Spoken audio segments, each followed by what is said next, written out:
What's up guys, this is Masi. Welcome to my channel. In this video I want to show you some examples for primary alcohols. As you know, primary alcohols are those alcohols that hydroxyl group connects to their primary carbon. And primary carbon are those carbons that doesn't connect to any other carbon. So we have three different examples or four different examples of primary alcohols. As you see here, the first one is hydroxyl group. It connects to only the carbon that it connects to one carbon here. So ethanol, this example is a primary alcohol. The second one, hydroxyl group connects to the carbon, and this carbon connects to only one carbon. So that's why we have primary alcohol, which is 2-methyl 1-propanol.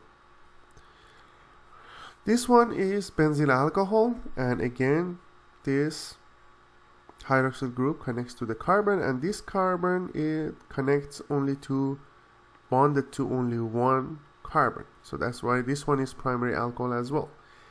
Next one is 1-butanol, and this hydroxyl again connects to the carbon, that this carbon bonded to just one carbon. So that's why this one is primary alcohol as well, and it is called 1-butanol or butyl alcohol. So these are some examples regarding primary alcohols. I hope you enjoyed this video. If you found it useful, please like this video. You can also subscribe to this channel to have access to other videos. Thank you for watching and have a great day.